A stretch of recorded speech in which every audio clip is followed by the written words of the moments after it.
pathin lung sin na kidang ta ichangovin tunilain jong hawin kai mi hizat zat he ki khop khom thei ho ka ngai ton và chơi la ho jong zaram khat sala thei le ngai la te ai dong wa pathin thu hing chom cha holim thei dinga pathinin phalem ho epi zaluvin pathin thangwa na epi vinahi tunila iki khop na wa pathin thu hinga iki man cha na ding wa bible chang ka dei san ai hile korin mi te hinga Paul lekhathot nina bung thom thu hin chom cha holim lew hen kano me nai Paulin mihim ho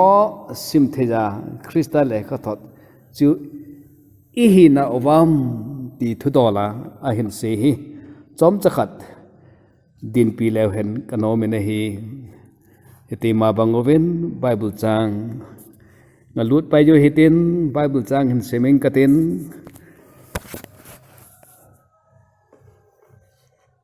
second Corin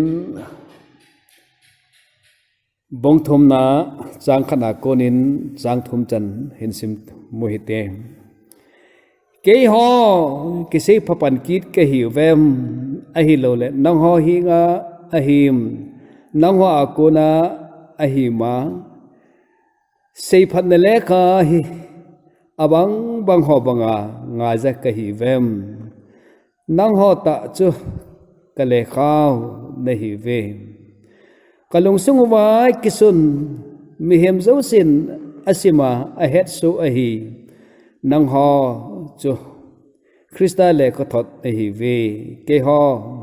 thacha na to a ko na le kha tin akilange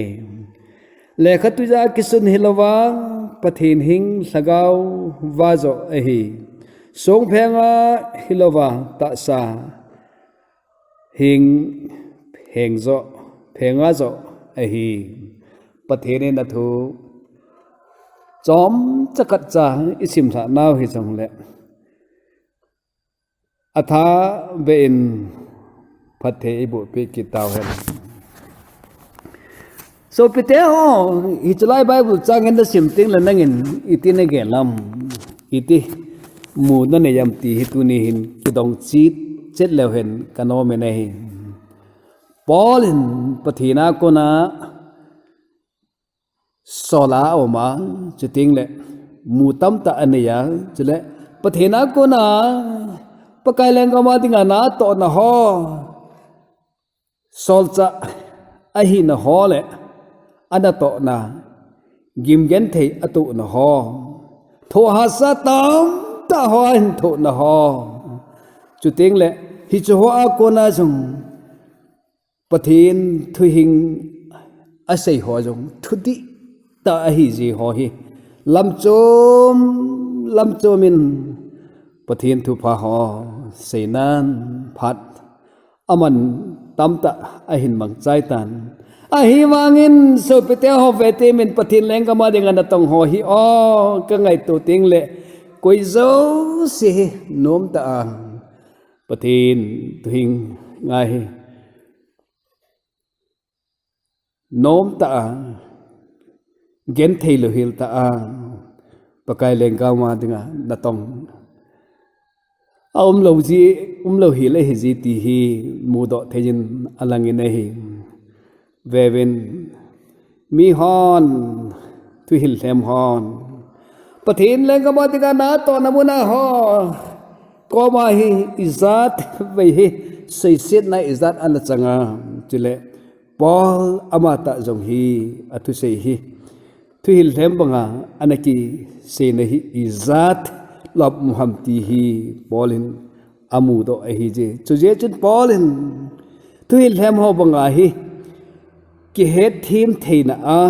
sei phat na lekha recommendation letter na hola hi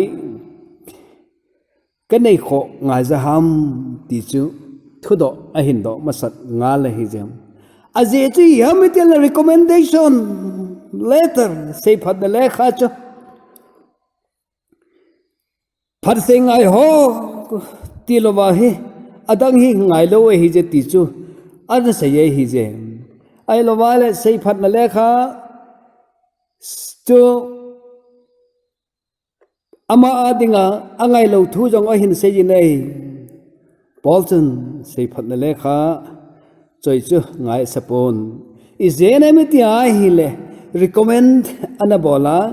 ama jeng jong pakaya ko na va alo pi ta a hin khol hu chu Christa Jesu he ti chu apon do no me hi hallelujah pathen lo pi helang ani na recommendation letter chu koi ho chu hitavam ti chu a sei nom ki khat hola ana pangkin hi chu yu hamitia hi le nang ho korin mi te ho chu pakai leng ma dinga ki pa na thu pha ka hin su na mun ho chu recommendation a letter a lekha chu nahi veti chu aphun do ki de hi chu je chun ai tin na sun ne hi nang ho Christa lekhathot nahi ve anatia hi hallelujah pathen lo pi hen lang chu je chun hitia hi het thei ding chakhat cha jong hin aga sun ki ne hi korin ho bung chu Christa lekhathot hin lekhathot hin ji sa chu Christa hin chu le lekhathot ji pa chu Paul ama nge hi ti chu aphon do no me hi je abanin ve kitemin so pite ho ipia kizi ham lekhathot chu ti chu hin ngai tu a hin ji kita ne hi le hilai hin hitina sun ne hi not written by ink but through the Spirit of God aticho pentuya kizi hilo amawang pathen sagawa kizi hi je ati hi hallelujah pathen lo pi hen lang izia chu so pite ho tun hin vetemen Paulin pathen thu e thu bo haule thu cha lo pita ta e pe ho hi ipi hoila ipi akizi hamitale e ho va noi pen tu akizi e pon ama wang pathen lagawa ko na kizi e hi ti cho tu ni hin nanga hi ipi akizi am tin ga gelti mo bandu pi ho ai lawale upa ho pate ho nanga Christa thu pa su ipia kizi ham pen tu ya zingan ni la agu avat vat teng la mang thei denga kizi ham ai lawa hile pakai sagaw hakona kizi ham ti chu tu ni hin ngai tu bin nga gol hang hon jong ngai tu ngai ji ne hi ti chu isei do no mu khat hi je abanin hoila la kizi ham ti jong chu polin a hin sei kinin phaten vele ngai leven tu ni hin Kanominahi when not written on the tablet of stone, but in the tablet of human heart. At the end, hallelujah. Song chunga kizi hilovin amawang mihim lungsunga kizi hi at the end. Hizia chuntunin pakai Christa thuda thulala hoy nei ho. Ta san na thuk ki pa na thu pa nei ho hi vetemin hoisa kizi ham na in maza ai lo na in sunga memento ho tap ta abanga kita paper sunga kizi mai hi sa hi in also pite ho ole ta chi kizi mai bu hi ham ti hi tu ni hin ki phochin le hin kanomi ne hi mi abang khatin o ain sunga hi thil hoi ta mi ho hung lut phat teng la hi te hi o pathin thua ha to na vetia frame hoi ta se baba pathin thu lo pi ta hi abago wa ta dinga khai dinga thoi ta aji ho ama ho ala ima kiji lo cho da lo hi ama wa hi ti ho zo se colorful decorated ho sang hin tunin so pite ho lung thima kiji hi pakayin bolin pakayin ko inei dingo hi adei zo hi ti chu ni hin I movie ne hi ji chu so pite ho ngai to temin chu ji chu Paulin ase chu ji chu mi hon asim thei devin Christa lekhathot chu nang ho nahi a hi zia chu nahi na wam ti hi thu độ to sona ahin zi ahi je ole doctrine ai lovale religion sakho kiti hi angai na dolin tuni hin ni in ga hom leo hen kanomen ni ai hop jing la jawa kan nai hin Christian Bible people mi him chu apin na ko na Christina huping ti chu anona pa apila pu ho Christina na hi sa ho tie hi about the zong Christian seeking people ti zong hia om na lai ding hi jam hiteni la pathin thu mina hin muding chu tu ni lew cha cha set ken lew hen kano mina hi Christian by birth apin cham ki ma Christina na ping sa homong hi zong lehen na in sa pa na in sa no na gol pa na gol non nang ma chu iti na sim do am ti hi na ngai tu kha am su pite ha na ngai na pathin saga pa na nga pathin thu ki ji chu aman asim do ting le ven na in sang pa ham na in sang nu hamin na in sa nu hamin nang ma chu na hin sim theina am ti chu Christian khat hin khudinga chu ven thil poimo ta khat hizia chu so pite ho tuni hin insa in lang I Christian chan pi ho sim theya um na awam apoimo dan chu neglect don lo dai lawa koi thei hinai sai lo hi ti tunin so pite ho ahung ki khom ha zo sen he tu wa thil phata khade hi je izere me tiale so pite ho Christian pin kena Christian ho jong hi o ki mu them thei lo ho hi ivena hi le ki sim to thei lo hi je ti pa chu asu lai hi hallelujah tunin ki sim to thei che dingin phat chom pia ki sim to thei che dingin Christian hin khu hi mango hi te ti chu dunia hi ese do nomo hola khada hi je abanin Christian seeking people itikin vinay Christian a hungping hilaw anu apa Hinduism ham ai lo la Buddhism ham ai lo wala ipisa huam khat hi ai lo wala sa ko nun ko nei hilaw mi te ho Christian ayang hunglut nom hon tuna henang ma na hin sim dinga heti pa chu nanga thil ki ji ho nalung chang nga ki ji ho ai lo wala nalung chang so nga ki ji ho nalung changa ki ji ho ahin simwa ahi tingle nanga ko na chu ama hon thupa thuse alhe khen thewa Christa ayong hi lopita pathena hin ho thena lampi chu theya namu am ti chu tu ni hin velew hen kanomi na hi hi chu ho ise jing la jevin so pite ha Bible seminary ho ang kana la ja ka subject ho la a ichanam khat ki ja ena pui hoi ma le ena kalung anu che thau ma mi khat chuting le case khat out case zat ne ho thu ama ho Christina lut nom hon alut thailo naw kisi kasimin kalung thim asu dat ma khat anaw mi nei chu chomcha achom lamin hin seleng kano mi nei ama chu Bhim Rao Ramji Ambedkar ahize April tarik somle li sangkhat la jage le som ko le thumachun Maharashtra gama mahal case largest out case tichu zat new ma ho khanahin anapingin ama hing apa chapa som le li channa anahize so pite ho atho lel mau chi phamita hile ama ho hi untouchability ti chu to kha thailo ho hi bine hi to kha thailo ti chu untouchability ti chu lamai nu te ho na het kha thailo de ham ti ka ging moin them khat in saying kate nel lajin nei le ho koma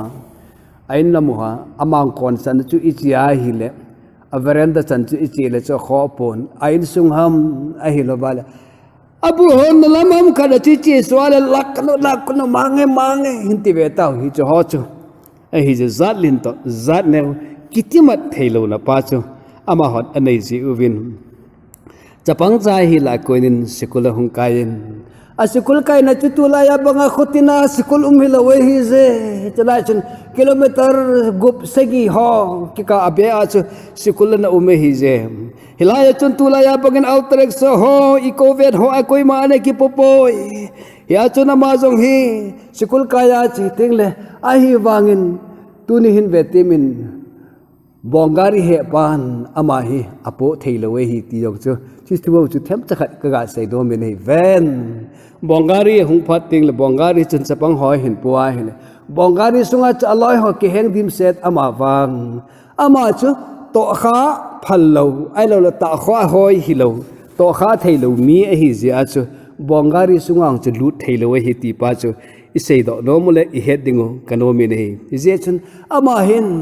aina ko da sikul chan hi chilang hunglama nikhana hi alhom pe na hi kilometer somdani somna thum ti ho hi ada achamlowa bongari nu chu ahat lo to guna adel su adel to ngai hi ven depression lungsana lenta hi ji chun energy nei hi lekha in semen Pachom khatjovin degree chu Columbia University a kunine hinbun chutingle ama hi chalai mune jaw chun barrister ahong hitaya tia hi ama ana chom tu pan Maharaja of Rado Sazaji Ravin kham khat na tu sa kinin hizongla hilai mune jong chuna ma hi vet sir sin na thau na la jin su kha hoi hilowa hi zin ven agama ai lo la office dunga anato na muna ho jang file aman su e kai dinga mu tin le kala hi ale phei pi hi je atiu chu hi chan ge ya chu ha sa gen thei anato ba chule anami te ho hin ipi hama bui pi pen ta chu itia hi le pathin hona thulama hin kiningai lo na ai lo la kivet da lo na gam a hi lo wa hi le mineu milin mikang biwam umlo na sa khu chu hin hol ta vin a hi hilai gen thei tha lai ta in o vitamin ama chun hitina sei ne hi sa khu hin hoila jin lekha hain jin muk nazak ti hi a hin ji ne hi chi pi sena me te ai hi le leader of the dam hi chu sangkhat le zakole somni velin ahin zina hi ipisena hamitia hi le apau thailo ho ahilo wala apau zolo ho lamkai pu tinai hi jam doctrine ai lo wala religion ki vai hom na hoilai chu sakhu ithun diu hamti angai tu la jevin ami pi hon ama chu chunga chun ahin sep thavin pune conference sangkhat jako somthum na gup kumachun resolution khat ase moving to get rid of untouchability ama hon hilai munachu to kha thila omna ba kona on thol theina dingwa sakhu khat chu juiding ti hi anahi vinai hizechun ama ta ajong hin anase chu I will never die of a Hindu anati lona chu hize hize chun phara hongchin ama jong hi Christina lunglut chutingle Christa Jesu anata san khat chu an hi je hize chun Bishop ZW Pickett chutingle Stanley John nen ama yong hi request ailola agatim thanin Christina hunglut ding chu agatim thanin hi hize chun ama jong hin tim na khat anei kinini pe hamitia le hunglu ning katin ama wang vete movin kamite ho lak thum wal ho hi ken jong ama ho hi discussion ka hin bol pi a chuting le ama ho jong kong lu khom thein ding win ama wang hi chi ma sang chun ven ama ho het lo ka in gu thim chakhat cha hin Christina pakai Jesu minin baptisma neibol lun anatiai hizong lala bishop je WPK chuting le Stanley John chu anapal than lo we hi je chun phada hong thung tan a hi le Christina lut talovin amawang kumsom ni zo ti chu puna conference sangkhat jako som thum lagu makonin Nagpur conference sangkhat jako som ngalagu kumsom ni zovin Ambedkar hi Buddhism Dasara Day atiu 14 October 1956 kumachun ama ho hi Buddhism ami pite ho zo se 380 people ama ho hi akipujin hilai mun chun Buddhism anadut lota wa hi chu dunia hi iga se yute kithanin ipidinga Christina chu lut thelo hi wam ti pa hi tunihin ithupi jep dingwa subject conclusion to kithonai hin se dingu kanop a hi je langkhana political thodola chun if Christian they would lose Hindu culture Christian alu no wale Hindu culture pompi chu Hindia sunga ki chengala chu Hindu culture chu abon chawa aman sa denge hi ti chu athupi hi poje supite ho langkhana chun chitabang ma chun they will strengthen British in the country India kam sunga hi British te ho thil hi su lena suhana ding hi ti ho chu langkhana minor a hi bovine hi amawang lopita ta umehi ama hon na sayoi Christian ho ta san lo na pen hola Ambedkarin ahin se hi vitamin Christian community never fought removal of social injustice veven zasat te o Christian lami him hon vitamin zarhang hin khua thudi lo hi su mangding angai to thei po vin hi ati chula ven so pite ho tuni nigam sungwa ji minumi pate ho lunga golang te ho igam sungwa ailo wale ikhu sungwa inam sungwa hi Christian hi jing la yawa hi thudi lo ho hi zarhang hin khua hi e hon dok tuni chana hi su mangding hi igun thei lo naw hi adi mong hi je vitamin hi chi ki se hi tuni chana hi ilung kenwa hi koi na la jo hi chu che hi ale kun ba e sim ding wa ham ti changai to ti min so pite ho nang ho lekhathot nahi ve nang ho ta lekha nahi ve atia nang ho Christa lekhathot nahi ve ati chu lekhathot chu tuni ai ihiuve le mi sim the i na avam kati ai me har ke sor jo en sim thelo wo hi chi pha la ja ko na chu anatave o so pite ho sim the i lo nau chu hilai chu na hung langi nei ven igam sungo ai lo wal inam pumpi je ma thil se bol ho jong ki hot thelo ai lo vai le ki za bol na lai office zo sia corruption bol ho jong ei hoi hi ga mui ta cho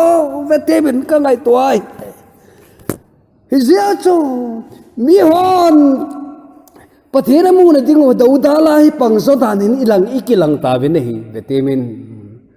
negu cha gu ti jong hi o ichen pi ho mấy tí họ sang in rằng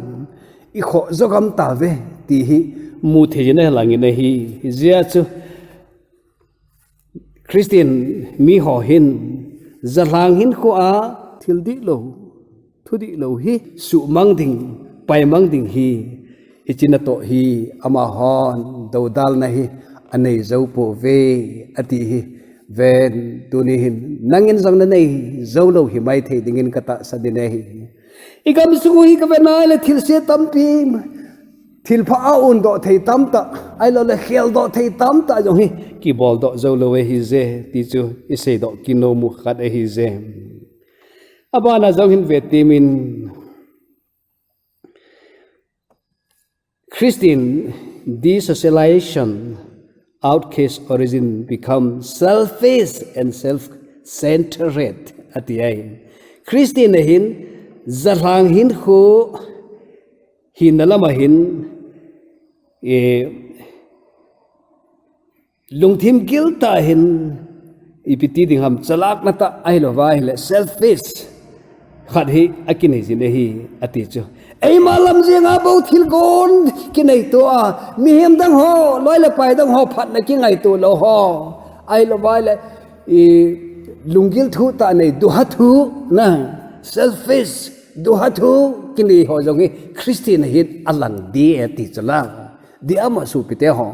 nu te ho itine galamo nangin zong na insan in hang phat chum sanga jong nang phat chum de na boi pi zo tam chala ve to go na cha set ding ho ai lo mi cha phat ding jong na gai to zo lo pi a chu zia chen na cha te ho zo hu pha zo ji kit talo hi cho mi pa te hon hi cho chu izar ve hi na gel kham ti hi na ngai tu kham ti hi na lunga na gelam ka ti hi ven Christine hi wang wa hi tu ni hin Paulin alung dei bang ta Christa lekhathot ihiu mi hem zo se sim theya ding hi ade hi ki chang zo nai lo hi je ti chu imu dingu ide chu ting le ine ju hi a hi ji bu ve nei ama wang outside vision ai lo vai le outside view wa hi Christian ki ham mi hi izat de o holam kai ho ki ngai tu pha de hi je ai la wa le hobung lam kai ho ki ngai tu pha de hi je mi hon ite ei mu vam ti jong hi ki ngai tu pha de hi je so pite ho abanin point khat ka ga se be nom na la jin lang khana Ambedkar hin amu chien zo lo jong himain tin kata sanin misconcept dungel di lo khat anei kha chu ipam tele Buddhism original ta san hi zakhat la som ko hi Christianin anakila sa khu ki simin anakoi kha nei mu pha lo tam ta ana nei hi ei pi ham ni ta hi le thagau lama mu pha lo tun so thin kem lo gam chu Eloi pau hin Ambedkar hin anamu pha lo hi dingin ta sanu me hi lang lang le chi pha la ya mi ho chen hi cho jong chu ama ho akona chu alung sunguwa kisun chu anamu sa owa anasim do sa di danoi hin anasim so sa do sa lo we hi ti o ti bang chu ka ngai to ne hi la so pite ho lungton ta ai lo wa hi la sit ta Christian chu hi kha dingu hi ti zat hi je ti chu tu ni tha hi isei no mo hi ven hizia chu tu ni hin ga ngai tu ti min hi chi phal lai sang khat ja ko le som ngala gup la ya mi hem lak thum la sang som git unnecessary malo ke za Christian a lut ding lai ai lo wale thagau mang tha ho hu hinga num ding lai ho mun chom bia anapot do ova analu nuta cho tunin zong igam singova mai thai ho yen lang ai lo le I chen khom pi ho mi za dam ka Christian lu thai lo ho jong hi ve temin phat ma so a thim chu ise a hin che holam chen ana zo ta lo jo le tu ni a hi hon jam I zo wam ti chu tu ni hin ilung thim chen ngai tu le hen kanomin hi ve temin pa te hon na ngai tu kha hi wam nu te hon na ngai tu kha hi wam sa te hon na ngai tu kha hi wam na nga kisi Christa ki pa na thu phang chu ting le pakai le kha thot chu mi ho sim thele mi ho mu theya mong hinam ti hit su pite ho na ngai tu kha wam ka ti hi achai na kejin khat ka se nom na la jin hi Mahatma Gandhi in court anabol hi chi yong hi even ai le Christian hin khu hi de umlo ta ahi dan hi anasunine hi sapawa kana sim do hi jen sapa maman hin siming katin hin le do kinang kate Gandhi chun hitin anasunine hi I light your cries napaka Jesus Christa chu keiman kate jine hi but I do not light your Christianity ahi wangin na Christa nung jine hi now chu kadei poi because Azi iham itiale your Christian is not light your Christ na Christian hiu chu na pakai Jesu to akibang pui atiahi ven father of nation Gandhi hi jengin jong Christian ho hi anadei mama pakai Yesu thu ho le e kipana thu pha ho hi anana sa mama ahi wanga e ho hi e de lo danu e ho hi simta e hi lo danu hi anaphon hi imuve nei hi je chun so pite ho tu ni hin e ho jong kingai tu phao hi tin tu a ko na jong hi pathin lenga ma dinga chu ting le ilung thim ho jong hi e kipana thu pha lekhathot hi naw hi supi ling thading in tu ni hin pathin thu isai na ho pathinin mancha theita mi hidam hon jong pathin amu theinaw wa mancha theita man thading in tu ni hin e ho hi Christa lekhathot hi win song chunga ki ji hilo ama wang mi hem lung thima ki ji chu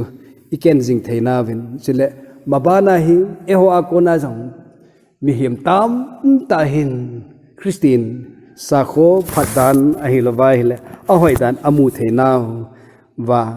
lampi gongto theidingin tuni hin ite se yu pathenin ibon cheke javin atha ben ibon cheke wa dingin atha ben phathei ebu pe taw hen ka ki pa e